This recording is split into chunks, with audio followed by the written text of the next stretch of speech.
Hello student, जहाँ तक आपको मालूम है कि बोर्ड एग्जाम बहुत नज़दीक आ रहा है और उसमें न्यूमेरिकल जो है अक्सर किस टाइप का पूछा जाता है वो हम लोग को पता नहीं चल पाता है। तो हम लोग को अच्छे से न्यूमेरिकल मतलब बनाने के लिए यानी कि हमको अगर 10 क्वेश्चन आ रहा है तो 10 में कम से कम 8 क्वेश्चन सॉल्व हो जाना चाहिए।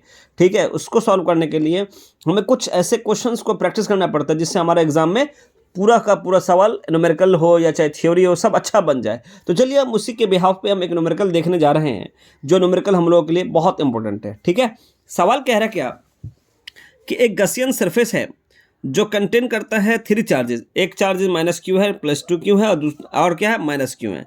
Evaluate the net electric flux through the surface. देखिए, सबसे पहली बात क्या है कि हमारे पास 3 चार्जेस हैं, कोई पॉजिटिव नेचर में, कोई नेगेटिव नेचर में। तो पहले पूरी बॉडी का टोटल चार्ज मालूम कर लीजिए, यानी गसियन सरफेस में टोटल चार्ज कितना है। तो हम लोग जैसे जहाँ तक मालूम है कि हम लोग को टोटल चार्ज निकालने के लिए क्या करना पड़ता है, सारे चार्ज को जोड़ना पड़ता है, ऐड करना पड़ता है। ठीक है, Q1 plus Q2 plus Q3 Q4 Qn तक हमारी ये चार्ज की प्रॉपर्टीज़ है। तो देखिए, हम लोग को यहाँ पे देखेंगे कि चार्ज 1 की वैल्यू क्या हमारे पास माइनस क्यू है।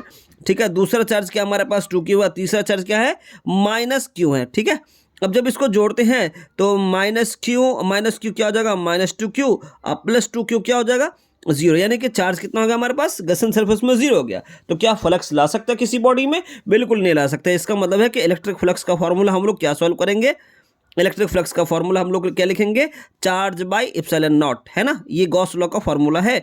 तो यहाँ पे चार्ज की जो वैल्यू 0 बाई एप्सिलॉन नॉट, इसका मतलब है कि फ्लक्स किसी गसन सरफेस पे क्या हो जाएगा, 0 हो जाएगा। ये आपका 2 मार्क्स के लिए सवाल आता है, इसलिए इस सवाल को ध्यान से आप पढ़ें। ठीक है, ओके।